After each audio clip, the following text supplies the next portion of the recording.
Autrefois, l'homme avait été tout son univers. Maintenant, frappant doucement à la porte, la jeune fille attendait la permission d'entrer, mais aucune invitation ne vint. Tenant un plateau de thé fraîchement infusé devant elle, la brune ouvrit la porte et entra hardiment dans le bureau de son mari. Cependant, le duc, assis à la table, ne réagit pas. Il n'était visiblement pas ravi de sa visite. Continuant à parcourir les lettres, le blond demanda, sans grand intérêt, ce qui s'était passé. Serrant un plateau sur lequel se trouvait une théière ventrue, elle annonçait avec un sourire forcé qu'elle aimerait prendre le thé avec lui, l'appelant affectueusement Edric. Et le duc, sans lever les yeux, dit qu'il valait mieux le faire plus tard. Un homme mince avec des lunettes qui lui descendaient jusqu'au bout du nez, il grommelait avec mécontentement que la fille était particulièrement têtue aujourd'hui. Malgré sa réticence à voir la brune, il lui proposa à contre-cœur de s'asseoir, le faisant comme s'il accomplissait un devoir plutôt que de montrer de l'inquiétude. Reposant bruyamment le plateau sur la table, elle ressentit une irritation grandissante. Assise sur le canapé et croisant les mains sur ses genoux, la brune attendit avec retenue qu'il se joigne à elle, espérant au moins une courte conversation. Le temps passa, et il devint clair qu'il semblait avoir oublié sa présence. Tout en feuilletant les documents et en prenant des notes, Edric ne prêtait aucune attention à sa femme, comme s'il n'y avait personne dans la pièce. Et le thé aromatique aux pétales de fleurs jaunes, laissé sur la table, refroidit lentement, perdant sa chaleur. La plume griffonnait doucement le papier. Et l'homme, complètement absorbé par son travail, corrigea la lettre. Mais bientôt le jeune homme appela son serviteur et exigea que le courrier soit envoyé immédiatement au destinataire. Et la femme, en finissant son thé, comprit que boire du thé ensemble était annulé pour aujourd'hui, car l'homme blond n'avait même pas essayé de s'asseoir à côté d'elle. Rassemblant ses forces, elle s'empressa de poser une question importante. Mais l'homme, pressant la belle, exigeait déjà d'en venir au fait, car il se plaignait de fatigue. En s'approchant, la brune demanda nerveusement pourquoi l'homme l'avait épousée. Edric retira brusquement ses lunettes et regarda attentivement la femme qu'il aimait autrefois. Ses mains tremblaient. Et maintenant, sa femme lui rappelait que, 5 ans auparavant, elle avait renoncé à son rêve et s'était dévouée à lui. Avec désespoir dans la voix, la brune dit que si tout restait comme c'était, cependant, l'homme avait déjà dit qu'il s'était marié par amour. Il n'y avait aucun espoir dans son regard. Le visage de la femme avait depuis longtemps cessé de rayonner de bonheur. Mais il semblait que le duc venait seulement de s'en rendre compte. Mais bientôt, un peu plus doucement, il admit qu'il avait cru que c'était de l'amour. Peut-être n'y avait-il aucun amour entre eux. Après tout, ils venaient de mondes différents. Mais souvent le soir, en froissant le tissu de sa robe, depuis 5 ans, depuis qu'elle est devenue duchesse, la jeune fille a demandé pardon. Et maintenant, assise par terre et regardant les documents que la brune tenait dans ses mains, elle a demandé pardon pour le fait qu'elle-même ait décidé de se détourner et de le quitter. Mais l'instant d'après, en touchant la fenêtre, à l'extérieur de laquelle la pluie tombait, elle réalisa soudain qu'elle avait adressé ses excuses à la mauvaise personne. En regardant son reflet dans la glace et en versant des larmes, elle comprit qu'elle devait se demander pardon. Et les souvenirs transportèrent la brune là où, 5 ans plus tôt, l'Empire étendu au pied des montagnes, lui semblait un paradis. La belle demeure entourée d'autres bâtiments ressemblait à un palais. Les passants se demandaient souvent qui habitait là en marchant sur les pavés impeccables. Et les enfants pensaient qu'une princesse y vivait. En fait, la maison appartenait à la famille Felton. Et la jeune fille qui sortait souvent se promener et attirait l'attention, les enfants se sont arrêtés et ont demandé à leurs parents d'attendre, car ils voulaient regarder de plus près la beauté au sourire réservé et aux cheveux longs. Cependant, elle n'avait pas l'air d'une princesse. Après tout, sa robe et le triste parapluie qu'elle tenait à la main, Mary Ann Wood vivait dans ce manoir depuis un certain temps. Alors qu'elle ouvrait son parapluie pour se protéger du soleil brûlant, elle entendit des passants murmurer que ce n'était peut-être pas une princesse qui vivait dans cette maison, mais un prince. Mais l'instant d'après, elle entendit déjà une voix familière derrière elle, lui demandant où elle allait sans prévenir. C'était Edric Ryan Felton, le propriétaire du manoir et un véritable joyau de la famille. Un jeune homme grand et majestueux, vêtu d'un costume parfaitement ajusté et d'une silhouette parfaite, était instruit et bien élevé. Et maintenant, il l'appelait. Après s'être excusée, Mary a dit qu'elle ne voudrait pas le déranger s'il restait. Mais l'homme s'approchant, caressant la tête de la fillette, il lui rappela avec un sourire qu'elle était comme une petite sœur pour lui. Et Mary, rougissante, détourna le regard, bouleversée par ces mots. Mais soudain, en regardant sous son parapluie à froufrou, il demanda très doucement une faveur à la belle, ce qui la ragaillardit immédiatement. Serrant plus fort la poignée de l'accessoire, elle était déjà heureuse de pouvoir lui être utile ce jour-là, en se promenant avec Edric dans le jardin ombragé du manoir. La brune se souvint qu'il y a 10 ans, elle s'était retrouvée sans abri après la mort de sa mère. À l'époque, sa mère et celle d'Edric, l'ancienne duchesse de Felton, étaient amies. Elle a grandi aux côtés de ce jeune homme gentil et attentionné, s'attachant de plus en plus à lui. Mais avec l'âge, elle a réalisé qu'elle n'était encore qu'une invitée. Maintenant, adulte, elle pensait de plus en plus souvent à quel point elle désirait qu'Edric l'aime. Et elle était prête à satisfaire toutes ses demandes. Mais une luxueuse voiture blanche aux décorations dorées et aux fleurs, comme arrachée à un conte de fées, s'approchant de la cour, interrompait déjà leurs plans. Les roues grincèrent et la voiture s'arrêta brusquement. Mehdi savait qui était arrivé, et cela ne fit que la contrarier. Edric s'arrêta. La brune, regardant autour d'elle, s'empressait déjà d'examiner celle qui allait bientôt devenir l'épouse de l'homme qu'elle aimait tant. Felton se dirigea rapidement vers le portail et demanda à Mehdi d'attendre un peu.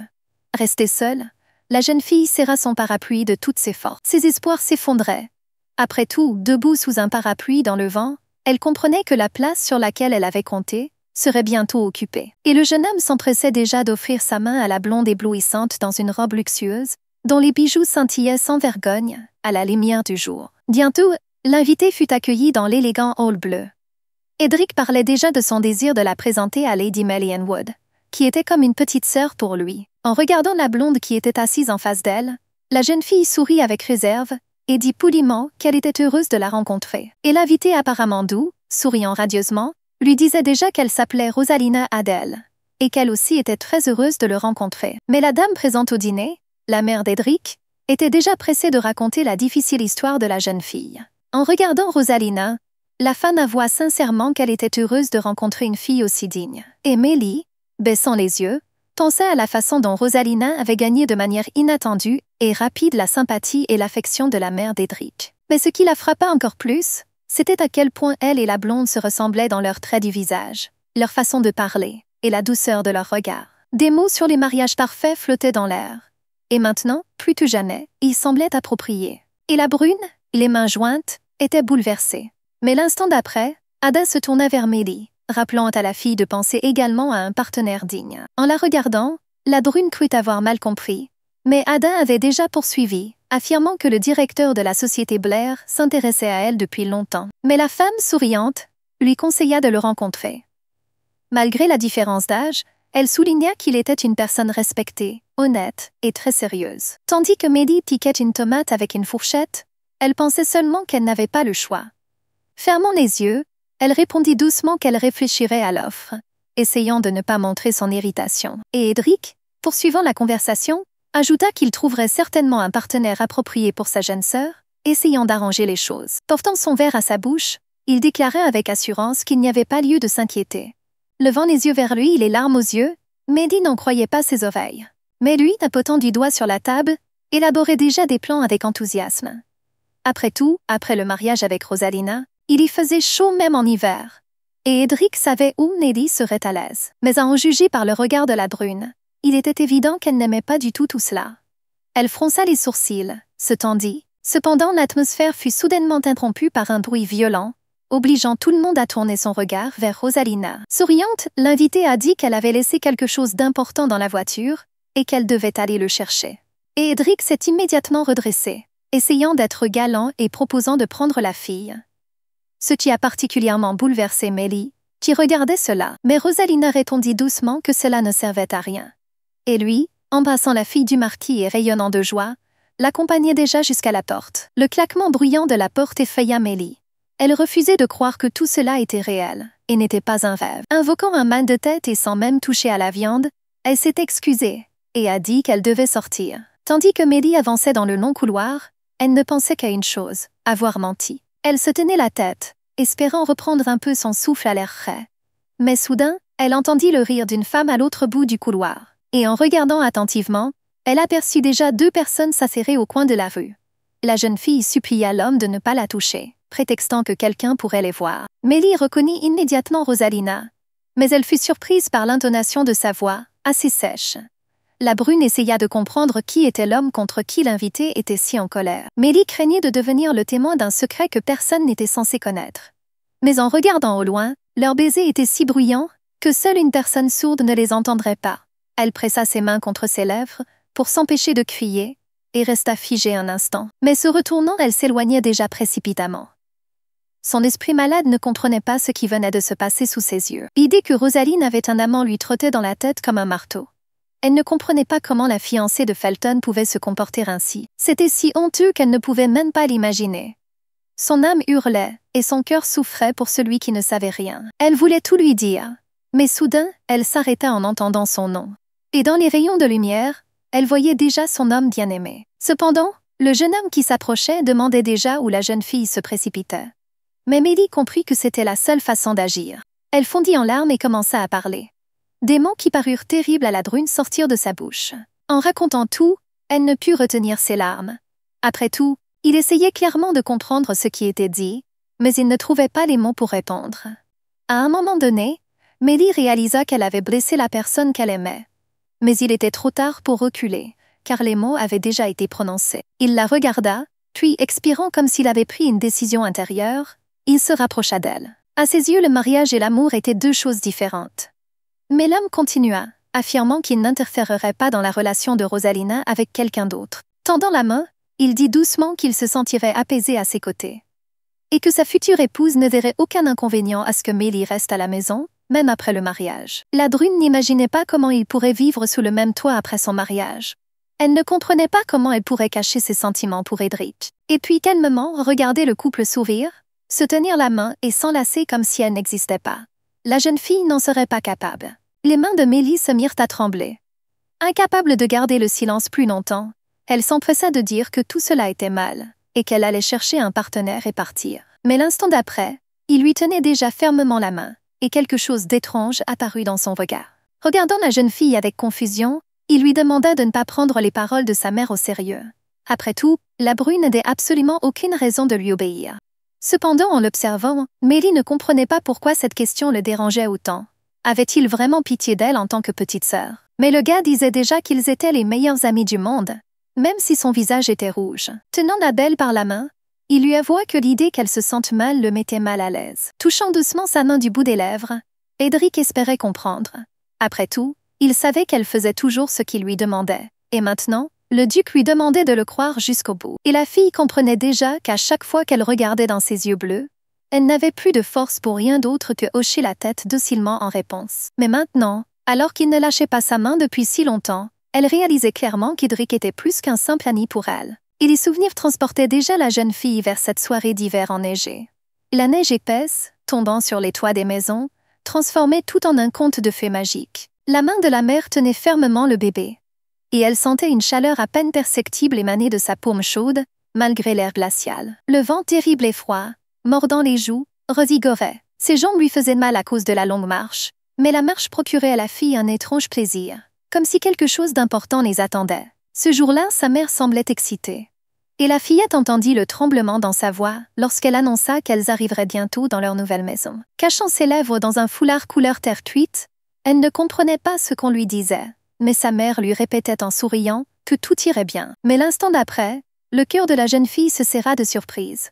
Après tout, ce qu'elle imaginait être une maison ressemblait à un vrai palais. S'arrêtant aux portes ouvertes du luxueux manoir, ils furent surpris par la grandeur du bâtiment, qui semblait irréel. Une blonde majestueuse, accompagnée d'un garçon maigre, salua sa mère d'une voix chaleureuse. Et Jasmine, tenant la main de sa fille gelée, lui en était visiblement reconnaissante. Derrière sa mère, elle aperçut déjà son futur ami de longue date. Sa mère, l'encourageant, lui demanda de se présenter. Malgré son âge, la jeune fille remarqua la politesse et l'élégance avec lesquelles l'adolescente s'inclinait devant sa mère. Souriant légèrement, l'adolescent les invita à se sentir comme chez eux, comme s'il savait combien il était important pour ces personnes d'entendre de tels mots maintenant. Elle se souviendra de ce moment toute sa vie. Après tout, elle n'avait jamais entendu de tels mots auparavant. Et l'instant d'après, elle disait déjà qu'elle s'appelait Mélie Wood. Ils se sont rapidement rapprochés. Personne n'était plus proche l'un de l'autre, et ils essayaient de passer tout leur temps libre ensemble, souvent à courir dans le parc. Édric confia à Mélie tous ses secrets, et assis sur la rive du lac, il lui dit ce qu'il cachait à tout le monde. Il riait souvent et sincèrement, essayant de réconforter une Mélie un peu triste. Un jour, il donna à la jeune fille un journal intime, attaché avec un beau ruban. En aidant sa mère, Mélie rêvait que cette amitié durerait toujours. En l'avertissant que le jeune homme vivait dans un monde qui ne leur appartenait pas, elle ne voulait pas que la jeune fille se fasse des illusions. Tout en mettant le linge dans le panier, elle écoutait attentivement sa mère, essayant de se souvenir de tout. Après tout, la petite Mélie savait que sa mère était la fille d'un conte célèbre. Cependant, le destin a voulu que la femme mène une vie conjugale malheureuse. Et maintenant, la petite fille réalisa qu'elle était la fille d'un pauvre aristocrate, forcée de vivre dans la maison de quelqu'un d'autre en tant qu'invitée. En écrivant les meilleurs moments de sa vie et les conseils de sa mère dans son journal, Mélie a compris que sa mère lui demandait de ne pas ruiner son destin en faisant le mauvais choix. Elle se souvint de ces mots pour toujours. Et même si Edric et elle vivaient dans des mondes différents, il restait toujours présent dans ses pensées et dans ses notes de journal. Mélie savait qu'elle devait garder ses sentiments pour elle, ne pas les laisser se répandre et détruire tout ce qui l'entourait. De retour dans sa chambre et ouvrant son journal préféré, elle ne comprenait pas ce qu'Edric voulait vraiment d'elle. Mais il décrivait ce qu'elle voulait. Il semblait incapable de briser le lien invisible qui les unissait. C'est pourquoi il fit des propositions aussi étranges. Un coup soudain à la porte interrompit ses pensées. Elle reconnut immédiatement la voix familière venant de l'extérieur. La duchesse, qui entra dans la pièce, regarda doucement la jeune fille et demanda déjà si Mélie avait une minute de libre. Pendant ce temps, dans la maison du marquis, où Edric était invité, des rires joyeux résonnaient déjà. Après l'avoir remercié pour le compliment, le jeune homme lui demanda comment allait son père. Mais Edric a noté que le rang élevé oblige à faire beaucoup de choses. Et peut-être qu'après le mariage, eux aussi se verront rarement. Rosalina, souriant légèrement, le ton de la jeune fille devint de plus en plus frivole et provocateur. Lorsqu'elle, en riant, couvrant sa bouche avec sa main, la belle a ajouté que c'est précisément la raison pour laquelle les gens s'efforcent de trouver un partenaire qui leur ressemble. Ce qui favorise l'amour. Mais le jeune homme perçut la fausseté de ses paroles. Après tout, il voyait parfaitement comment elle flirtait ouvertement avec son amant, sans même chercher à le cacher. Il connaissait bien Francis Adèle, le jeune homme qui accompagnait Rosaline partout. Ils furent présentés comme des parents. Après tout, le marquis, n'ayant pas d'héritier direct, avait désigné François comme son successeur.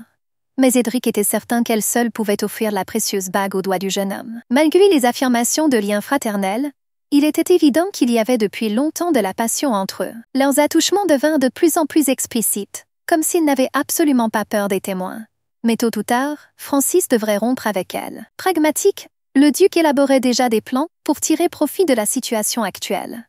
Après tout, et maintenant, en touchant la tasse de thé de ses doigts, il comprenait pourquoi l'idée que Mélie reste proche devenait de plus en plus désirable. À ce moment-là, Rosalina, s'étant dissoute dans les bras du garçon, s'intéressait déjà à l'état de Mélie. Essayant de garder son calme, même si, à ce moment-là, Francis embrassait presque ouvertement la jeune fille, il lui rappela qu'elle vivrait avec eux.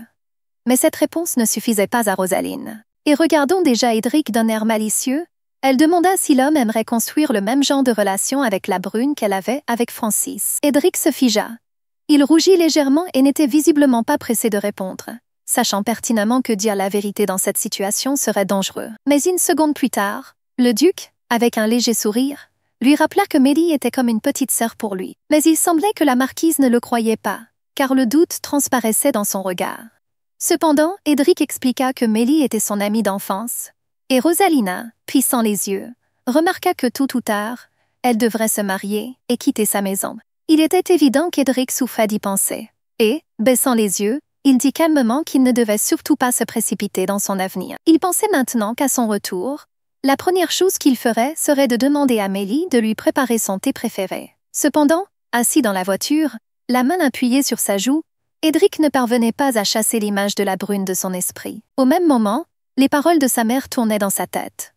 Après tout, dès qu'il lui avait présenté Rosaline, elle avait déjà commencé à parler de l'avenir de Mélie et de son mariage imminent. En entrant dans la demeure familiale, il tendit la mallette à l'assistant d'un geste familier. Enlevant sa cape, Edric demanda à appeler Mélie d'urgence. Après tout, il avait poliment annoncé que la brune était partie depuis environ 1 heure. Et apparemment, elle avait été emmenée à une réunion avec le seigneur, organisée par la duchesse. Le duc se retourna brusquement, ne cachant pas sa surprise. Sa mère avait agi trop vite, comme si tout avait été planifié. Et il n'avait aucune idée de la distance qu'Ada avait parcourue. Pour revenir au passé d'Edric, on peut dire que dès son plus jeune âge, il était attiré par la connaissance. Pendant que ses camarades de classe couraient dans la cour, criaient et s'amusaient, Edric était assis sur un banc, barrant et réécrivant ses calculs. L'adolescent aux lunettes qui glissait sans cesse de son nez appartenait à la célèbre famille Felton. Dès l'âge de 13 ans, il considérait ses camarades comme sous-développés. Même à cet âge, il comprenait que les relations étaient la chose la plus importante dans la société. et ne voyait donc aucun intérêt à perdre son temps avec des garçons arrogants. Il était de plus en plus souvent seul. Mais Edric aimait la solitude. Mais les conversations avec les adultes lui procuraient un réel plaisir. Surtout si elles abordaient des sujets politiques ou stratégiques. Et l'adolescent adorait aider son père au bureau. Il y avait des jours où l'ennui se transformait en irritation. Et alors il jetait sournoisement une pierre à la tête des garçons, afin de provoquer une tempête d'émotions et de détendre l'atmosphère. Après avoir crié, ils se retournèrent brusquement et cherchèrent à découvrir qui avait fait ça. Mais ils ignoraient que le véritable coupable les observait. Ils rêvaient qu'un jour il rendrait le nom Felton si grand que même les adolescents les plus stupides seraient obligés de s'incliner devant lui et ses capacités. Déjà à cette époque, il s'efforçait de réfléchir à la manière de construire une structure politique et de gérer non seulement sa maison, mais le pays tout entier. Il savait que son père s'inclinait trop devant l'empereur, et ce trait de caractère empêchait leur lignée de devenir véritablement forte, croyait Edric. Il lui semblait que derrière la grandeur du trône et le masque du pouvoir impérial, il n'y avait que profit, contrôle et farce, et il ne voulait pas faire partie de ce jeu. En regardant les adolescents se battre entre eux, il a compris que les faiblesses humaines peuvent se manifester lorsque la situation est provoquée. De telles explosions d'agressivité semblaient le charger de l'intérieur. Et en jetant une autre pierre, il éprouvait de la satisfaction, mais cette fois, une voix douce et agréable l'arrêta. Il se tendit en entendant quelqu'un lui demander avec assurance de ne plus recommencer. Se retournant, il regarda avec intérêt la fille debout au bord du chemin. Il était stupéfait par le courage avec lequel elle en parlait. Et maintenant, il n'en croyait pas ses yeux. En regardant la jeune fille, il sentit quelque chose d'étrangement familier dans son visage. Il était surprenant qu'il ne l'ait pas remarqué auparavant dans la maison. Après tout, c'était Millie qui avait emménagé dans leur propriété avec sa mère quelques mois plus tôt. Il exigea une explication demandant ce qu'il avait fait. Mais la jeune fille répéta avec retenue que c'était lui qui avait jeté la pierre. Et maintenant, l'adolescente était terriblement curieuse de savoir pourquoi elle avait décidé d'intervenir au lieu de rester assise tranquillement. Mais il semblait que la jeune fille se fichait de ce qu'il pensait d'elle. Avec la même assurance, elle déclara de nouveau qu'elle savait qui avait fait ça, et qu'elle ne s'était pas trompée. Cependant, Edric se souvenait déjà qu'elle était bien plus jeune que lui. La différence d'âge semblait être d'environ 3 ans, mais elle lui parlait d'égal à égal. Les yeux calmes et bruns profonds de la brune captivaient l'adolescent, le privant d'arrogance. Et maintenant, il comprenait que Millie était complètement différente des autres, et l'ambitieux Edric pensait même pouvoir devenir son ami. Très vite, il prépara un cadeau pour la belle et courageuse. Cette étrange relation naquit par curiosité. Mais il y avait déjà quelque chose de plus. Et elle nota joyeusement dans son carnet ce qu'Edric lui conseillait de lire et ce qu'elle ressentait au cours de ses conversations. Apparemment, rien n'avait changé entre eux, mais chacun pensait de plus en plus à l'autre. Leur attention mutuelle devenait une habitude. Dès qu'ils furent seuls, les masques tombèrent. Et ils redevinrent des enfants simplement heureux d'être là. Mais le temps fila inexorablement. L'attitude de Millie envers le duc n'avait guère changé, si ce n'est qu'elle était tombée amoureuse de lui de tout son cœur. Cependant lui, souvent assis sur la rive du lac, et jetant des pierres dans l'eau, pensait avec tristesse que la fille ne lui semblait plus spéciale. Tandis qu'Edric marchait sur les pavés, il songea qu'il n'avait plus besoin de faire semblant d'être adulte. L'âge adulte venait de les atteindre. Même si Millie ne lui convenait plus, il ressentait encore de l'affection et du devoir. C'est pourquoi il voulait prendre soin d'elle. Et maintenant, en regardant la brune bouleversée, il se rappela que Rosalina avait déjà accepté de laisser Millie rester avec eux après le mariage. En traversant le parc, Edric savait qu'il poursuivait son propre objectif.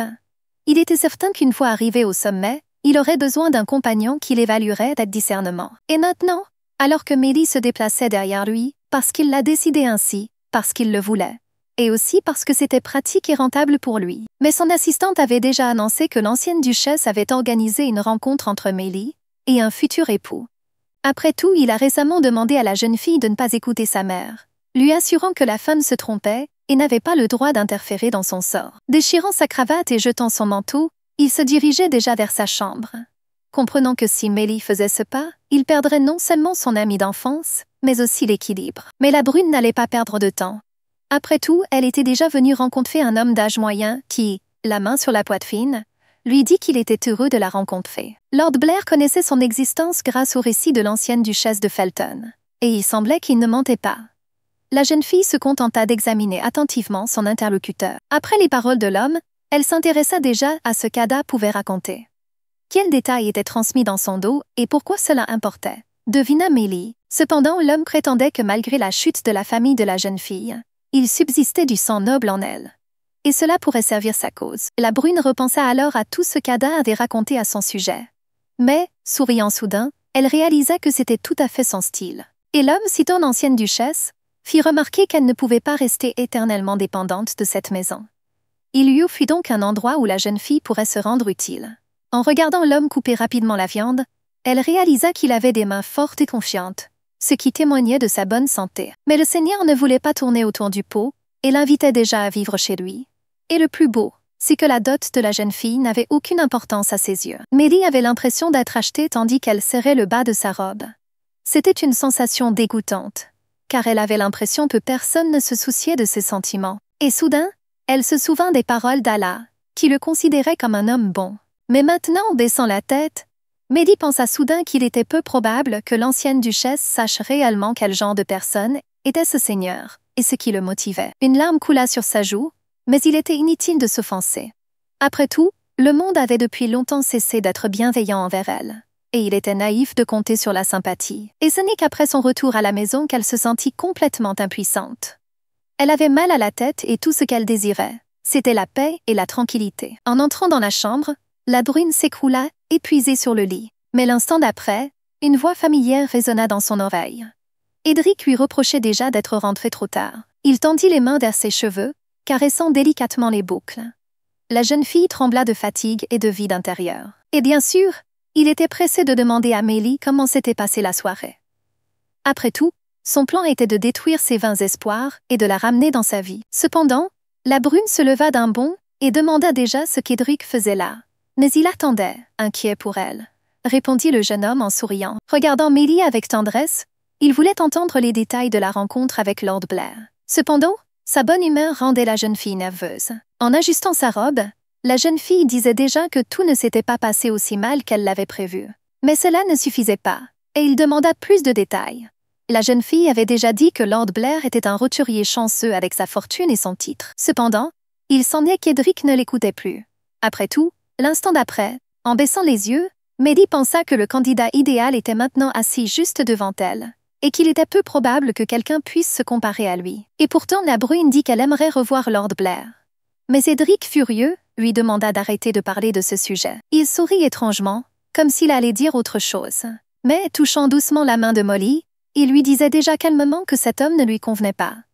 Après tout, il comprenait les intentions du Seigneur, et elles ne lui plaisaient pas. Et les mots suivants sonnèrent cruellement. Après tout, en continuant à caresser la main de la fille, Édric remarqua qu'aucun animal ne fait de choix par calcul. Prenant ses mains dans les siennes, il continua à lui parler franchement de la façon dont Lord Blair valorisait en elle uniquement le statut qu'elle avait hérité de sa mère. Et il supposait également que si une option plus rentable apparaissait, l'homme changerait d'attitude envers elle sans hésitation. Édric vit que Mélie se détournait, car elle ne pouvait de toute façon rien influencer.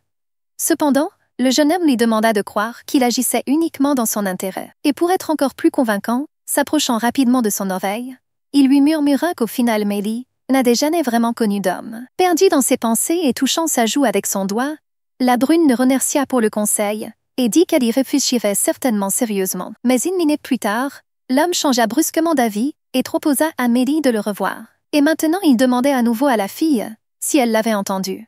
Et Mélie, recroquevillée, pensait à quelque chose, essayant de ne pas montrer ses émotions. Mais en partant, il essaya une fois de plus de s'assurer qu'elle réfléchirait vraiment à ses conseils, même s'il ne s'attendait pas à une réponse immédiate de sa part. Il était évident qu'Édric ne trouvait pas les mots justes. Posant la main sur la porte, il lança des fragments de phrases qui n'avaient plus aucun sens. Mais se retournant brusquement, il supposa qu'elle avait peut-être déjà pris une décision. Et n'entendant pas de réponse, elle sentit son cœur se serrer. Après tout, le jeune homme l'attirait parfois, puis la repoussait brusquement, oubliant son habileté à manipuler les gens. En tombant sur le lit, elle sentit qu'elle avait besoin de reprendre un peu son souffle. Sinon, elle ne pourrait tout simplement pas faire face à ce qui se passait à l'intérieur. Son cœur battait si fort que la jeune fille avait l'impression qu'elle allait mourir. Posant sa brosse sur son front, Mélie se souvint de ses caresses et des doux murmures qui résonnaient encore dans sa tête et provoquaient de l'excitation. Mais l'instant d'après, son intuition lui dit qu'il valait mieux rester loin d'Édric autant que possible. Mais le destin voulut qu'elle comprenne très vite qu'Édric avait raison. Après tout, en parlant à Ada, elle ne comprenait pas où était passé le prétendant à son cœur. Cependant, l'ancienne duchesse a déclaré qu'il avait été tellement occupé par son travail ces derniers temps qu'il avait même manqué ses propres fiançailles. La jeune fille ne comprenait pas comment cela était possible. Après tout, elle savait que l'homme lui-même avait prévu une rencontre avec elle ce week-end. Mais Ada, cachant son regard, avait déjà avoué avoir choisi la fille du comte de Harrington. Emily fut stupéfaite par la prévoyance d'Edric. Et même si peu de temps s'était écoulé, le jeune homme le savait à l'avance. Et maintenant, la brune était transportée à un bal, où elle avait vu un jour la belle et passionnée fille du comte. L'allure remarquable et les mouvements décomplexés de la belle attiraient les regards masculins. Les tenues luxueuses de la jeune fille soulignaient habilement son statut. En revanche, Mary semblait terne et discrète. Se mettant à la place de Lord Blair, elle savait qu'elle choisirait probablement cette dame. Là, sur la rive du lac, elle se souvint qu'Edric lui avait promis de lui trouver un partenaire. Mais serrant les genoux de Mary, elle doutait qu'une telle personne puisse exister. Après tout, mais Ada sympathisait déjà avec elle. Elle lui avait dit qu'elle essaierait de lui trouver un autre candidat. Mais la brune devait attendre un peu. Cependant, Mary n'a pas jugé nécessaire de dire à la duchesse qu'Edric avait également proposé son aide, et qu'il était déjà sur le point de partir. Et la femme, rougissante, regrettait de ne pouvoir l'aider. Et maintenant, elle regardait la brune avec confusion. La fontaine luxueuse, projetant des jets d'eau fraîche, tentait d'être utile par temps chaud. Assise sur le banc, Mary se sentit triste. Profitant de la fraîcheur de l'eau, elle estima avec réalisme qu'un orphelin au titre incompréhensible, au corps fragile, et au caractère timide n'intéressait pas du tout la société. Se couvrant le visage de ses mains, la brune était prête à pleurer à nouveau, car Edric le pensait probablement aussi. Se souvenant des paroles de sa mère, qui lui rappelait toujours qu'elle n'était pas Felton et qu'elle devait connaître sa place dans cette maison, la jeune fille se calma un peu, mais une voix familière et chère la tira de ses sombres pensées. Ôtant son gant, Edric s'avança vers elle d'un pas léger. Il était heureux de rencontrer la jeune fille venue prendre l'air. Lui disant qu'il avait passé du temps aux écuries, le jeune homme était de bonne humeur. Le duc vit que la jeune fille était bouleversée. Il demanda alors à Mary ce qui s'était passé. Baissant les yeux et ajustant ses cheveux, elle avoua que Lord Blair l'avait abandonnée, déclarant la fille du comte son épouse. Edric rougit. Il était évident qu'il commençait à s'inquiéter. Pesant ces mots, le jeune homme ne comprenait pas comment il avait pu commettre un acte aussi ignoble. En regardant le jeune homme, elle commença à penser que le problème ne venait pas de lui, mais d'elle-même. Mais le duc se contenta de grommeler que sa mère. À un moment donné, il a simplement hurlé qu'il devait se venger de ce salaud. Après tout, il était totalement inacceptable que quelqu'un trompe sa famille Felton. Cependant, la brune lui demanda de ne pas le faire. S'asseyant sur le banc, il demanda à la jeune fille à quel point elle était bouleversée. Et sans attendre de réponse, sa tendresse était sans borne. Et l'instant d'après, il lui assura qu'elle n'avait aucune raison de s'inquiéter, car la maison Felton ne l'abandonnerait jamais. Cependant, l'instant d'après, sans cacher ses émotions, et même avec une joie enfantine, il avoua qu'il était heureux de la revoir à ses côtés. La comtesse n'en croyait pas ses oreilles. Relevant sa jupe, la jeune fille courut après son père en hurlant. Après tout, elle n'arrivait pas à croire que son père l'avait vendue au vieux seigneur. Cependant, sans prêter attention à sa fille, il annonça froidement que leur navire avait coulé une semaine auparavant. En regardant sa fille, il lui rappela que seul Blair pouvait lui fournir la somme nécessaire. Cependant, la jeune fille, sans retenir sa colère, reprocha à son père d'avoir confié l'affaire à son jeune frère. Mais mon père a demandé à ne même pas aborder ce sujet. Après tout, selon la tradition, l'entreprise familiale se transmettait toujours par la lignée masculine. Cependant, elle n'abandonna pas, rappelant à son père que c'était de sa faute. Après tout, il savait que son fils n'avait ni les compétences ni le caractère nécessaire. Le comte raconta avec amertume combien il regrettait parfois que sa fille ne soit pas née homme. Mais il ajouta aussitôt que le mariage aurait bien lieu comme prévu. Tombant à genoux, la jeune fille éclata de rire et de larmes hystériques. Mais son père était catégorique. Après tout, mais le coup suivant fut particulièrement cruel.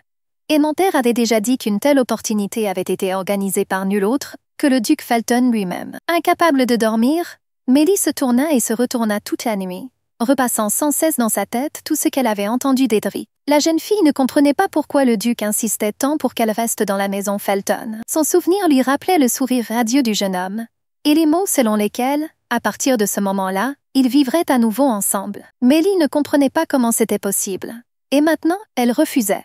Après le mariage, elle allait déménager dans la propriété du Sud avec sa mère. Il ne lui laissait aucun répit.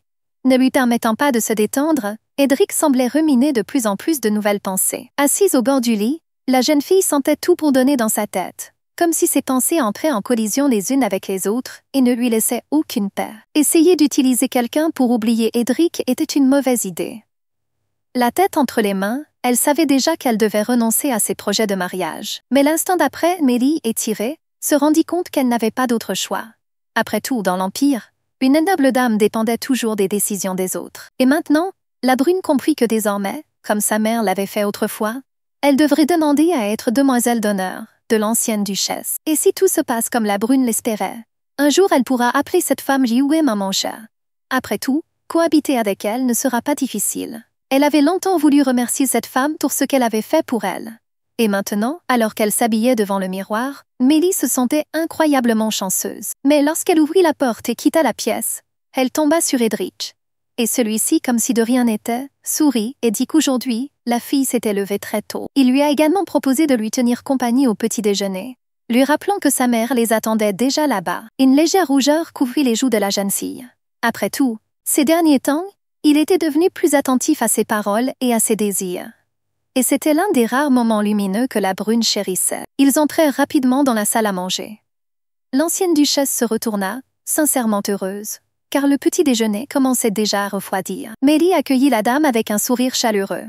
Rien à cet instant ne laissait présager de problème, jusqu'à ce que tout bascule en un instant. En souriant, il était clair que l'ancienne duchesse était sur le point de parler à la jeune fille de quelque chose d'important. Et l'instant d'après, Ada parlait du duc qui l'avait informé que la fille allait déménager avec elle dans le sud. Mais se ressaisissant et souriant, la jeune fille confirma qu'elle avait bel et bien prévu de le faire. Et la dame, regardant attentivement la brune, se demandait déjà pourquoi elle pensait avoir le droit de prendre de telles décisions à sa place. À cet instant, Mélie eut l'impression que la femme avait été remplacée. Elle n'en croyait pas ses oreilles. En terminant son verre, la duchesse faillit murmurer que la mère de la brune était son amie. S'essuyant la bouche avec une serviette, Edric jeta un coup d'œil furtif à la brune rougissante. Et l'ancienne duchesse, regardant maintenant la jeune fille d'un air froid et sévère, Mélie sentit ses mains trembler alors qu'elle appuyait de toutes ses forces sur les couverts. Et maintenant, en se souvenant de moments de son enfance, quand Ada lui a demandé un jour de s'appeler maman, Mélie a finalement réalisé qu'elle mentait simplement. Après tout, si la dame la considérait vraiment comme sa fille, elle l'aurait au moins une fois invitée à un événement social, et ne l'aurait pas cachée dans l'ombre. Ou alors elle engageait un professeur pour la brune qui enseignerait à la fille l'étiquette, au lieu de l'accuser à chaque fois de mauvais comportements à table. Mais Edric, posant sa main sur sa main brune tremblante, disait déjà que tout cela était allé trop loin, et devenait une véritable injustice. Lançant un regard de reproche à sa mère, il lui rappelait qu'ils étaient les seuls à rester avec Mélie, et si la femme refusait de s'occuper d'elle, le duc ne l'abandonnerait pas, malgré l'absence de lien du sang. Mais Ada était furieuse. Elle hurlait et demanda au jeune homme de se taire. Après tout, il dépassait clairement les limites. Cependant, le duc, déjà souriant, déclara que si Mélie décidait de ne pas se marier, mais sa mère ne se calma pas, jugeant absurde de garder la jeune fille dans une famille après son mariage. Après avoir demandé à sa mère de ne pas faire pression sur lui, saisissant la jeune fille par la main, le duc la tira de force hors de derrière la table, exigeant qu'elle aille avec lui, et n'écoute pas tout cela. Et la femme tremblait de colère et de déception, serrant les poings si fort que ses doigts devinrent blancs. Déjà en voûte, il expliqua à Mélie qu'il avait dit à sa mère de ne plus lui chercher de prétendant. Mais la jeune fille n'aimait pas tout cela. S'arrêtant, elle demanda à Edric de ne plus en parler. Mais il ne se calma pas, disant qu'ils iraient au cinéma ensemble. Il tenait fermement la main de Mélie, et la pensée fugace de combien il serait merveilleux de vivre avec sa famille réchauffa de manière inattendue son cœur et son âme. Et maintenant, la brune imaginait comment elle pourrait les aider. Et le plus effrayant, c'était de se demander si elle pourrait contempler leur bonheur sans souffrir. Mais ce qui l'effrayait le plus était la jalousie de la jeune fille envers Rosaline. C'est pourquoi elle comprit qu'il lui fallait rompre cet attachement au plus vite. Mais il continuait à l'entraîner. Mélie disait déjà à voix basse que cela paraîtrait étrange aux yeux des autres, et demandait à conserver son statut antérieur. Edric n'imaginait même pas que la fille puisse dire ça. Et, regardant la brune avec surprise, il n'était pas d'accord avec l'idée qu'elle ne faisait pas partie de sa famille. Mais soudain, le regardant fixement dans les yeux, elle lui demanda en tremblant de faire de son nom Mélie Felton. Et la jeune fille eut déjà l'horreur dans son regard. Après tout, le duc pensait visiblement à autre chose. Après tout, ce n'est qu'alors qu'ils deviendront une vraie famille. Et la jeune fille pourra rester à ses côtés, ignorant les opinions et les ragots des autres. Mélie comprit qu'elle avait pris cette décision sous l'emprise de ses émotions. Si Edric la considérait vraiment comme faisant partie de sa famille, pensa la brune, alors il ne pouvait pas la refuser. Mais maintenant, en baissant les yeux, le jeune homme regrettait visiblement les paroles prononcées dans le couloir. Après tout, tout prenait une tournure indésirable. Son visage se durcit, Et le duc avait déjà dit à Mélie de ne pas être stupide. Son monde avait basculé. Il n'aurait jamais cru qu'elle puisse encore être aussi courageuse. Et la jeune fille comprenait déjà qu'elle avait blessé sa fierté. Elle savait à quel point Édric pouvait être cynique. Et maintenant, cette conversation allait être plutôt désagréable. Le jeune homme fronça les sourcils et lui demanda si elle pensait vraiment pouvoir rejoindre la famille ducale. Il ne plaisantait pas en traitant Mélie de naïve. Touchant sa main tremblante, l'homme lui ordonna d'oublier cette conversation. Après tout, Rosalina devait arriver bientôt, et il devait la rencontrer. Sans se retourner, le duc s'éloigna rapidement. Et Mélie, serrant les poings, comprenait déjà parfaitement qu'elle ne devait s'attendre à aucune compréhension de sa part. Des larmes amères coulaient sur les joues de la belle. On aurait dit que la douleur émotionnelle submergeait tout son être, car elle coulait de son menton et se déversait sur sa robe. Cependant, tout en les essuyant, elle essaya de se calmer, car elle comprit qu'elle ne devait plus rien espérer. Mélie ferma les yeux et pensa tristement à quel point elle était insignifiante et impuissante dans cette maison, et aux yeux des vrais Felton. Au même moment, une autre jeune fille, Rosalina, arrivée au domaine plus tôt que prévu, était déjà de très bonne humeur. Son compagnon constant, Francis, portant la main à sa poitrine et souriant, avait déjà salué le duc de Felton d'une révérence polie. Édric trouvait honteux d'entraîner une amante à chaque réunion.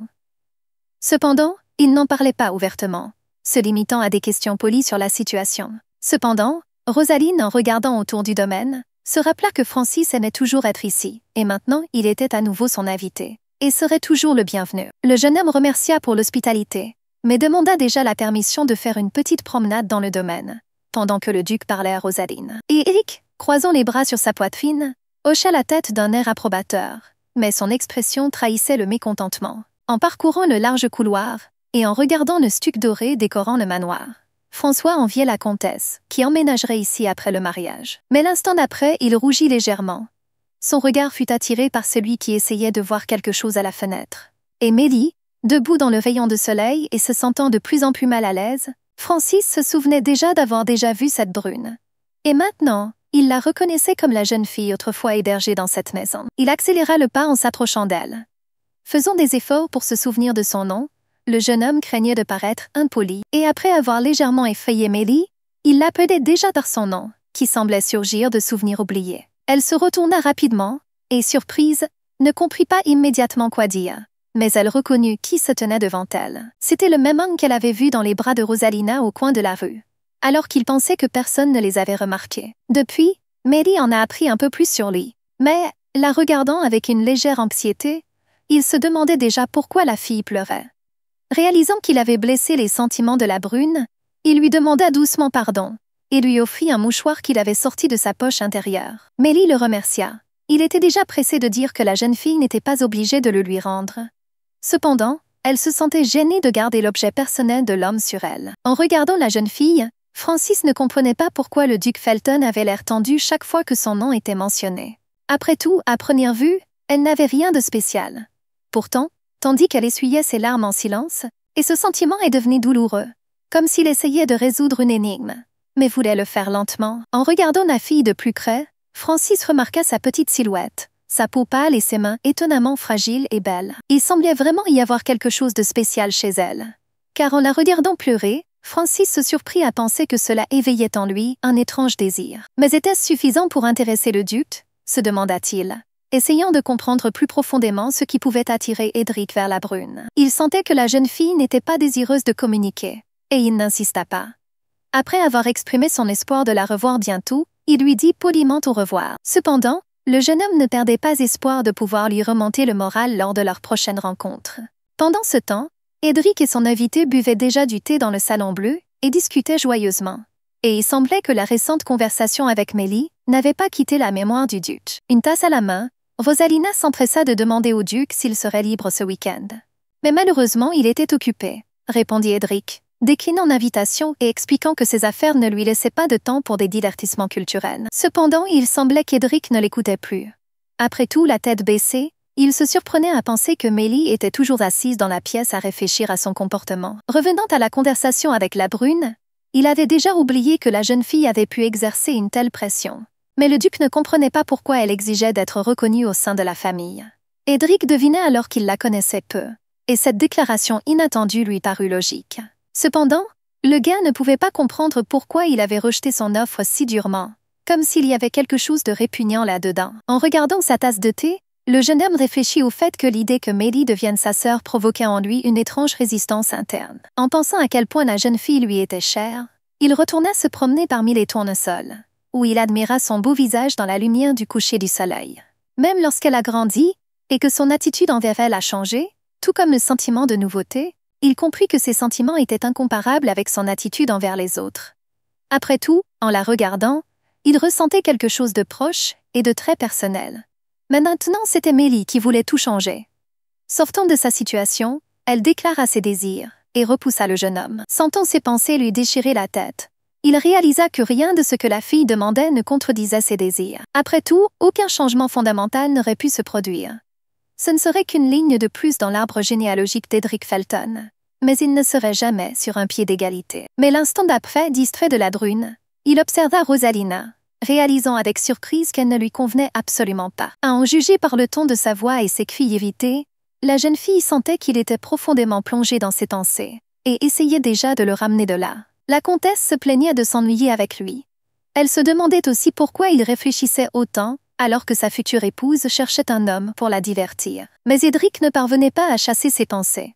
Après s'être excusé, il continua à penser à Mélie, incapable de revenir à la réalité. Cependant, à un moment donné, il a déjà tenté de se débarrasser de l'invité. Et quelques minutes plus tard, il tenait déjà un mouchoir dans ses mains et était clairement en colère, remarquant les initiales de quelqu'un d'autre dessus, qu'il ne s'attendait certainement pas à voir dans les mains de la fille. Il avait besoin de parler à Mélie. Mais il savait déjà que quelqu'un d'autre était entré dans la pièce. Sans retenir son sarcasme, Edric lui demandait déjà si elle allait devenir sa maîtresse. Mélie, cependant, ne pensait pas à cela. Elle tenta de se justifier, répétant d'une voix hésitante qu'elle avait simplement fondu en larmes, et que Francis lui avait donné un mouchoir. Mais Edric, saisissant la brune par les épaules et la regardant intensément dans les yeux, insista froidement sur le fait que le jeune homme n'était qu'une marionnette dans la maison du comte, et qu'il ne lui convenait absolument pas. De plus, le duc lui rappela avec irritation qu'il était l'amant de Rosaline, et qu'il était peu probable qu'il s'intéresse à quelqu'un d'autre. Elle essaya de dire quelque chose, mais perdit la tête et les mots. La brune n'en crut pas ses oreilles. Mais le jeune homme, se justifiant déjà, expliqua qu'il avait eu peur et s'était empressé de refuser, blessant ainsi la jeune fille. En la regardant dans les yeux, il lui a demandé de promettre que la beauté ne changerait jamais, et qu'elle n'appartiendrait toujours qu'à lui, et resterait fidèle à cette relation. Et Mélie, à cet instant, ne comprenait pas vraiment ce que le duc attendait d'elle. La brune tenta de poser une question, mais, se retenant, elle sentit déjà qu'il la serrait contre lui. En serrant l'homme dans ses bras en retour, elle lui promit doucement qu'il n'avait pas à s'inquiéter, car la fille resterait toujours la même qu'elle était maintenant, et serait toujours là. Sa gratitude était sincère, car la brune percevait ce qui se passait comme une manifestation d'attention, sans se rendre compte de la profondeur du conflit intérieur d'Edric. Mais le duc pinçait déjà les lèvres. Après tout, la haine commençait à s'embraser en lui pour Francis Adèle, et pour tous ceux qui jetaient un bref regard à Mélie. Serrant le mouchoir dans une main, et tenant la brune dans l'autre, il jura mentalement de se venger du salaud insignifiant qui osait s'approcher d'elle. Pendant ce temps, la luxueuse voiture blanche qui ramenait lentement les invités chez eux entendait déjà des reproches contre le duc. Elle avait besoin d'évacuer sa frustration accumulée. Et maintenant, les bras croisés, la jeune fille était en colère, se rappelant comment il lui avait poliment demandé de partir plus tôt. Et François calmait déjà doucement la tempête. Lui tendant la main, il lui dit d'oublier ce malentendu. Après tout, il était à ses côtés. Mais ces mots ne firent qu'irriter la jeune fille. Après lui avoir tapé sur la main, la comtesse lui demanda de la laisser tranquille. Et François la regarda seulement avec tristesse, comprenant que dans de tels moments il valait mieux se taire. Et le souvenir du garçon le ramenait déjà dans le passé. Dans ce souvenir, le marquis Adèle lui avait un jour confié que, parmi tous les hommes possibles de sa famille, il l'avait choisi pour héritier. Le beau mais triste brun comprenait déjà alors qu'il pouvait obtenir tout ce qu'il voulait et ferait ce qu'il voulait. Mais il ne ferait jamais vraiment partie de cette famille. Après tout, la fille du marquis, Rosalina, malgré son intelligence et sa beauté, ne pouvait éviter de la lignée familiale. Après mûre réflexion, la famille décide d'utiliser un parent éloigné comme marionnette, afin de transmettre ensuite le titre à l'enfant de Rosaline, né du mariage. François comprenait parfaitement qu'une fois son rôle joué, il serait éliminé. Et le jeune homme imaginait déjà la vie solitaire qui lui était réservée. Mais il avait besoin d'une famille. Pas celle qu'il avait vendue, mais une famille proche et aimante. et Rosalina devint la personne à qui l'adolescent donna son amour. La jeune fille appréciait sa beauté et, le complimentant souvent, elle le serrait par les épaules, affirmant qu'il était son prince. Ils tombaient rapidement amoureux l'un de l'autre. Francis était convaincu que leurs sentiments survivraient à tous les statuts et à toutes les restrictions, lui permettant de fonder une famille à ses côtés. Mais un jour, Rosalina déclara avec assurance qu'elle épouserait le duc Edric Felton. Après tout, c'était le projet de ses parents, et c'était la meilleure décision pour tous. Et maintenant, il comprenait qu'il ne restait plus rien d'une ancienne jeune fille. Devant lui se tenait un aristocrate, pour qui les sentiments étaient devenus une faiblesse. Cependant, il trouva contre toute attente une âme sœur en Mélie. Elle paraissait fragile, et le comportement du duc indiquait clairement qu'il jouait avec ses émotions et la manipulait. Mais Rosalina réclama à nouveau son attention, et le garçon la calma une fois de plus. Souriant, François promit qu'il reviendrait certainement au manoir la semaine prochaine. Et il semblait que la jeune fille le croyait. Mais à en juger par le visage de la marquise, le ressentiment ne la quittait pas. Mais le garçon avait ses propres projets. Après tout, il rêvait de revoir Mélie, qui avait étrangement touché son cœur.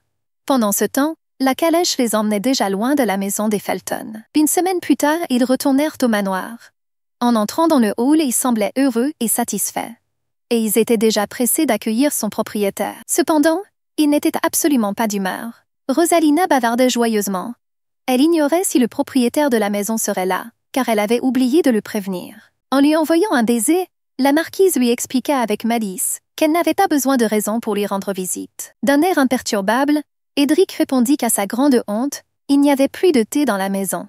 Mais si de l'eau plate suffisait, le duc ne verrait pas d'inconvénient à recevoir des invités. En observant l'étrange couple, la brune vit le sourire réservé de Rosalina, et Edric tenta de faire preuve d'un minimum d'hospitalité. En se promenant dans le manoir, le jeune homme cherchait Mélie. Après tout, seule la brune l'excitait désormais. Après avoir ouvert la porte massive et sculptée, il entrait déjà dans un salon spacieux avec un lustre en porcelaine et des pendentifs en cristal au plafond, qui scintillaient doucement.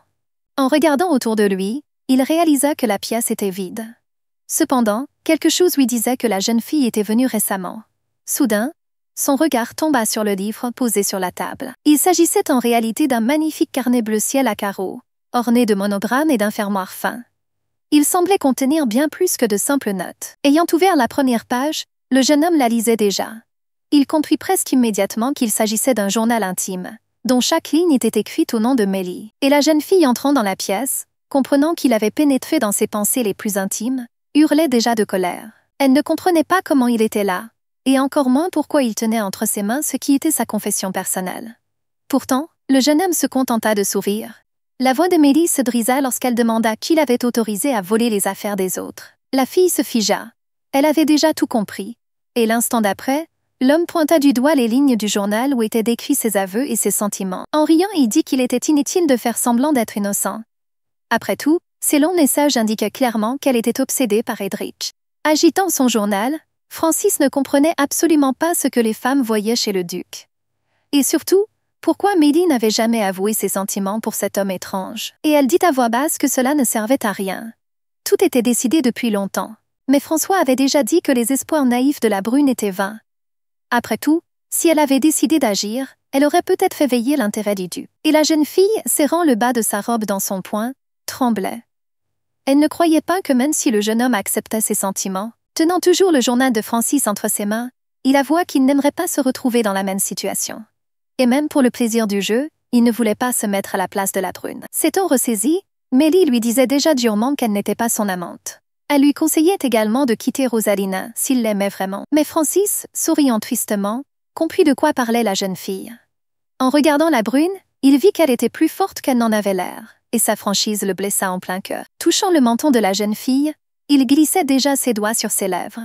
Le garçon espérait que ce baiser lui ferait ressentir ce que c'était que d'être désiré. Il était sûr que si elle ressentait toute la gamme des émotions du baiser, elle ne serait plus jamais la modeste et silencieuse Mélie, écrivant ses confessions d'amour. La brune se figea sur place. Elle ne savait ni quoi faire ni comment réagir, car le jeune homme était insistant et trop proche. Mais à ce moment précis, la porte s'ouvrit, tout son être se rétrécit. Après tout, l'homme que le duc considérait comme un salaud avait déjà touché à ce qui n'avait longtemps appartenu qu'à lui. Et Felton était prêt à le punir pour cela. En se retournant, ils virent déjà qu'Edric les regardait. Et le type, avec un sourire crispé, comme pour détourner l'attention de cette scène embarrassante, demandait déjà pourquoi il n'était pas avec Rosalina. Mais Edric ne l'entendait plus. Il se précipita sur le jeune homme sans attendre ni explication, et sans même se donner le temps de réfléchir. Et la seconde suivante, le duc frappa furieusement l'amant de Rosaline au visage avec son poing. Et Mélie, effrayée, hurlait déjà et suppliait qu'on arrête le combat. Mais il semblait que le duc était prêt à tuer l'invité. Mais s'arrêtant brusquement, il se tourna vers la jeune fille, et, suffoquant de rage, lui demanda pourquoi il devait s'arrêter si François osait la toucher. Et le jeune homme, le visage déjà rouge et respirant lourdement, regardait le duc avec effroi. Et la brune, d'une voix tremblante, dit que le jeune homme n'avait rien fait de mal. Mais ses paroles semblaient se dissoudre dans l'air. Mais Edric interrompait déjà brusquement la jeune fille, lui faisant remarquer qu'il s'adressait à Francis, et non à elle. Cependant, Nelly, sans reculer, essayait de prendre ses responsabilités. Elle a expliqué qu'ils s'étaient rencontrés par hasard dans le couloir, avaient échangé quelques mots et étaient sur le point de se séparer, sans rien prévoir d'autre. La belle comprit qu'elle devait empêcher le conflit de s'aggraver, car si Francis mentionnait son journal, tout irait bien pire. Le duc semblait revivre la situation encore et encore. Il bouillonnait intérieurement, réalisant qu'il avait peut-être commis une erreur. Tendant la main à l'amant de Rosaline, il parla déjà d'une manière réservée de la façon dont il pensait simplement que Mélie avait été attaquée par un inconnu et ne pouvait s'empêcher d'intervenir. Et François répondit calmement qu'il allait bien, et que n'importe qui aurait pu faire une erreur dans une situation similaire. Essayant de montrer son inquiétude, le duc remarqua que le jeune homme avait une coupure à la lèvre, et il lui tendait déjà le même mouchoir que le garçon avait autrefois donné à Mélie. Et lui, s'écrasant sur l'amant de Rosaline, semblait souligner que le propriétaire du manoir voyait et savait tout. Et seul le duc pouvait établir les règles ici. Edric rougit et remarqua avec réserve qu'au fond, il avait espéré que Francis aurait encore une cicatrice en guise de rappel. Et il se ressaisit et regarda le duc avec un sourire, réalisant que pour les gens comme lui, les sentiments n'existent pas. Il semblait qu'en partant, il renonçait à sa position. En passant devant Mélie, l'homme murmura qu'il se parlerait à nouveau. Sa voix était à la fois douce et rassurante. En se tournant vers la porte, il fit semblant de s'excuser pour la gêne occasionnée, comme s'il voulait mettre un point, alors qu'en fait il mettait une virgule. Et la brune, qui se tenait en face du duc, demandait déjà ce qui l'amenait dans sa chambre. Elle baissa les yeux, pensant qu'Edric serait déçu. Il la trouverait sans vergogne, car elle avait invité l'amant d'une autre femme dans la pièce. La jeune fille vit qu'Edric était nerveux, car il ne la croyait pas entièrement. Mais Mélie affirmait avec assurance qu'il parlait de lui, et seulement de lui. Après tout, malgré leur relation difficile ces derniers temps, elle ne pensait qu'à Edric. Mais le jeune homme, recevant ces paroles avec surprise, regrettait déjà au fond de lui-même d'avoir frappé François si fort. Pour désamorcer la situation, il tenta même de plaisanter. Espérant une certaine sincérité, et Mélie, regardant un point, répondit sans hésitation qu'elle essayait de convaincre Lord Francis de ne pas interférer dans le mariage à venir. Elle lui a également demandé de laisser partir Rosalina, permettant aux jeunes de s'habituer l'un à l'autre, et éventuellement de tomber amoureux. Edric n'en croyait pas ses oreilles. Il ne s'attendait pas à ce que la brune défende sa position ainsi. Mélie posa sa main sur sa poitrine et déclara sincèrement qu'elle voulait vraiment juste qu'Edric soit heureux. Mais lui, détournant le regard, dit doucement qu'il se mariait uniquement pour le bien des deux familles. Cependant, la jeune fille, qui croyait encore en l'amour, soupira seulement lourdement et continua à le regarder, comme si elle espérait qu'il changerait d'avis. Mais après une courte pause, Mélie demandait déjà pardon. Mais à mesure qu'il s'approchait, le jeune homme commença à la regarder dans les yeux, essayant de calmer sa jalousie et de déterminer si la brune était honnête. La proximité avec le jeune homme lui causait une étrange anxiété. Et la seconde suivante, qualifiant Rosaline d'impudente, il exprima avec retenue l'opinion qu'une telle dame ne pouvait pas être la maîtresse de la maison Felton. Avec un léger sourire sur les lèvres, il parlait déjà du fait que cela valait peut-être la peine d'annuler le mariage. Se retournant, il déclara qu'il devait raccompagner son invité et s'empressa de dire à Mélie, surprise. Et la brune, restant dans l'ombre de la lumière venant de la pièce d'en face, s'étonnait de la fréquence à laquelle Edric était capable de changer ses propres décisions. En parcourant le couloir, le duc réfléchissait aux conséquences d'une rupture du mariage. Il savait qu'il devait penser aux autres familles pour éviter de ruiner son propre statut. Il ne se sentait pas du tout perdant, et il était sûr que c'était Rosalina qui perdait l'opportunité de faire partie de sa famille. Edric en avait assez de faire semblant. La lutte pour attirer l'attention d'une fille capricieuse l'épuisait. Et son amant mièvre, Edric, habitué à tout calculer à l'avance, se couvrait déjà le visage de la main, réfléchissant à la raison pour laquelle cette situation le touchait si vivement à ce moment-là. Peut-être que la sincérité de Mélie à défendre un homme qu'elle n'aimait pas le faisait réfléchir. La brune voulait l'aider, en éliminant tout ce qui était superflu sur son chemin, juste pour son bonheur. C'était elle qui l'avait involontairement poussé à croire qu'il ne savait pas ce qu'il voulait. Et maintenant, Edric se demandait s'il était capable de se donner à une femme sans éprouver de sentiments pour elle. Il lui semblait impossible qu'il existe des femmes comme Mélie, sincères et prêtes à se sacrifier pour le bien des autres. Il se sentait peu à peu changé grâce à elle. Il ne se reconnaissait plus, car tous les calculs et plans du duc perdaient de leur force. Des émotions jusque-là inconnues emplissaient son âme et son cœur. Il se souvenait constamment de Mélie, les tournesols dans les mains. Et le duc comprenait que tous les fils qu'il avait conduits au changement étaient particulièrement attirés par elle. Il comprit que le problème ne résidait pas dans la situation, ni même dans son entourage, mais en lui-même. Et c'est seulement à côté de la brune qu'il a vu une maison et une famille dans lesquelles il pouvait être lui-même, sans jouer un rôle et sans conclure de contrat de mariage. Même si elle voulait juste être près de lui, sans revendiquer de statut, le duc pensait qu'il aimerait que Mélie soit à lui. Il essayait de s'habituer à ce à quoi cela pouvait ressembler dans la vraie vie. Mais jusqu'à présent, tout cela était assez difficile. Figé sur place, l'homme se surprit à penser que même si la jeune fille se considérait comme inutile, quelqu'un comme Duke Felton pourrait toujours la rendre utile. Mais l'instant d'après, Edric réalisa qu'il était prêt à traverser toutes les difficultés, mais pas à se lier à Rosalina. Point 3. Finalement, il existait un autre moyen de changer le statut de Mélie, sans appeler sa sœur. Lorsqu'il l'a dit à voix haute, lui-même n'y croyait pas encore. Et la mélodie tirée des violons se répandit bruyamment dans toute la salle. Et les musiciens, les maniant avec brio, les danseurs se déplaçaient avec fluidité au rythme de la musique, tissant la mélodie dans leur corps.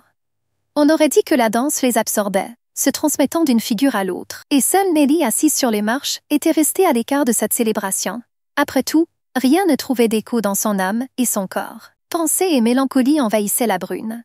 Les épaules affaissées et soupirant lourdement, elle semblait accablée de problèmes, empêchant la musique d'entrer dans son cœur. Mais l'instant d'après, un jeune homme s'approcha d'elle et lui dit que si la brune continuait à respirer comme ça, la terre s'ouvrirait et l'engloutirait. Rappelant que la journée était belle, Francis tenta de remonter le moral de la jeune fille. Cependant, Mélie, regardant le garçon avec colère, exigeait déjà qu'on lui rende le journal immédiatement. Mais la brune se contenta de dire qu'il réfléchirait à sa demande. Et maintenant, éludant gentiment la réponse, il suggéra à la jeune fille de ne pas gâcher la journée et d'aller se promener avec lui.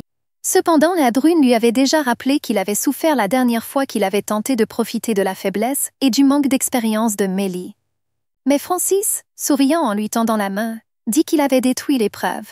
Après tout, le journal aurait pu lui faire du mal. Cependant, la jeune fille, regardant froidement le jeune homme, lui rappela qu'elle ne lui avait pas demandé de prendre soin d'elle.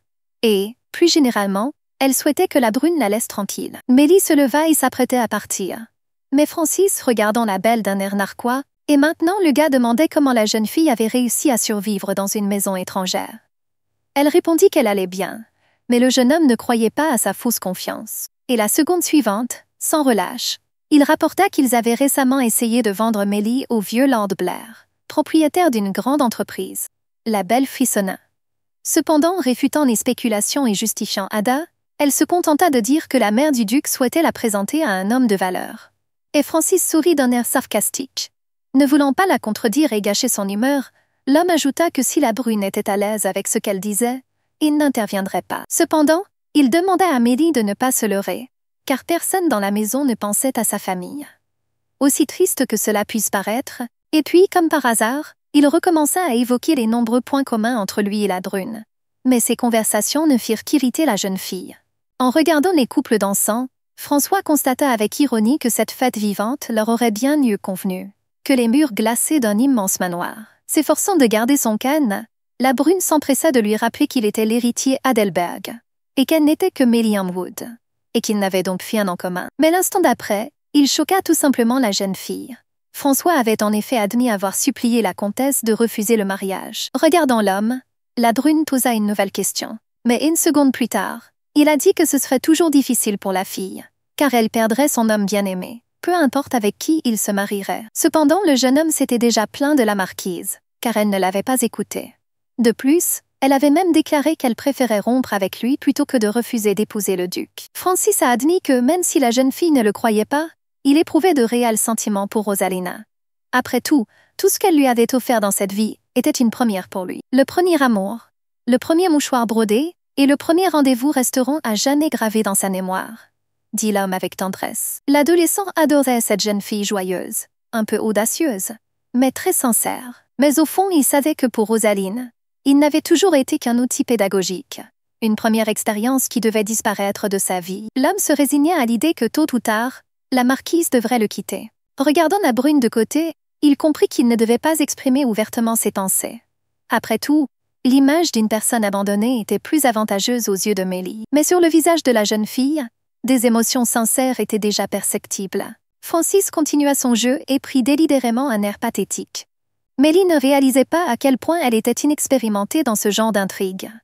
Après tout, elle croyait naïvement que rompre les fiançailles serait une bénédiction pour le jeune homme. Malgré tout cela, la brune resta ferme et répéta encore une fois qu'elle n'avait pas changé d'avis sur leurs différences. Cependant, Mélie expliquait déjà rapidement à Francis qu'il avait connu l'amour avec la femme qu'il aimait, alors qu'elle n'avait rien pu donner à l'homme qu'elle aimait. De cette façon, la brune a admis qu'elle voyait en lui une personne beaucoup plus digne qu'elle ne le pensait auparavant, et cela a suscité l'admiration chez la jeune fille. Ayant deviné ses intentions, elle lui conseilla calmement de diriger son ardeur et sa passion vers quelqu'un d'autre qui serait vraiment capable de lui rendre l'appareil et de l'apprécier. Et Francis, confus et regardant la belle dans les yeux, demanda si Lady Mélie le considérait vraiment comme un homme décent. Cependant, la brune, fronçant les sourcils, avait déjà déclaré qu'elle ne confirmerait cela que si le jeune homme tenait sa promesse et lui rendait son journal. Mais lui, déjà admiratif de son intelligence, souriait. Au fil des ans, Francis était devenu un manipulateur habile, capable de susciter n'importe quelle émotion. Et en Mélie, il pensait avoir trouvé une âme sœur. Cette pensée le fit rire de façon inattendue. Il ne comprit même pas immédiatement pourquoi il se sentait si heureux. Cependant, la fille le regarda avec surprise, et Francis ne cachait plus que s'ils avaient fini ensemble, ils auraient formé un couple très particulier. Ne sachant comment réagir après de tels mots, Mélie sourit distraitement. Et le garçon pensait déjà que c'était avec elle qu'il pourrait être heureux. Cependant, tel un véritable artiste ayant fait une image idéale, après avoir embrassé la main de la jeune fille, il lui suggéra, avec une légère révérence, de laisser de côté les formalités et de simplement apprendre à mieux se connaître. Cependant, Mélie se contenta de soupirer lourdement. Après tout, elle comprenait ce que cette soudaine proximité pouvait entraîner. Mais elle avait déjà demandé sous quelle forme il souhaitait entretenir la relation. Peut-être préférait-il poursuivre la communication de manière officielle, a demandé la jeune fille. Avec un léger sourire, Francis dit qu'il l'appellerait simplement Mélie. Et maintenant, l'homme proposait de se détendre un peu, promettant d'apporter quelque chose de savoureux. Il quitta rapidement Mélie, confuse, qui eut à peine le temps de suivre les événements, ne réalisant pas qu'elle faisait partie d'une performance soigneusement construite. Marchant rapidement pour aller chercher de la nourriture, l'homme pensa que la jeune fille était trop maigre. Et si elle prenait un peu de poids, elle pourrait devenir encore plus belle. Tout en dansant, il comptait s'assurer que Mélie mange bien. Il espérait aussi que la brune sourirait lorsqu'elle mangerait quelque chose de bon. Cependant, une fois seule, elle se contenta de soupirer lourdement. En réfléchissant, elle s'avoua qu'elle n'avait jamais compris les aristocrates, leur motivation et leur jeu subtil, bien qu'elle-même fût, dans une certaine mesure, impliquée dans leur monde. Mélie leva la tête vers le ciel et observa les oiseaux qui gambadaient. Elle se demanda si cet endroit lui convenait mieux que les couloirs froids du manoir. Et l'instant d'après, en tournant son regard vers les gens qui dansaient et en pénétrant déjà la musique, elle sentit comment quelque chose de chaud et de réel commençait à s'éveiller à l'intérieur. Les danses dans les rues, les rires des enfants et les conversations simples des gens semblaient donner à l'espace une énergie différente. Mais l'instant d'après, elle entendit quelqu'un l'appeler. Se retournant, elle s'empressa de demander pourquoi le jeune homme était revenu si vite. Mais ce n'était pas Francis. C'était le duc Felton qui se tenait devant elle. Et, la regardant attentivement, il lui demanda ce que Mélie faisait dans cet endroit étrange.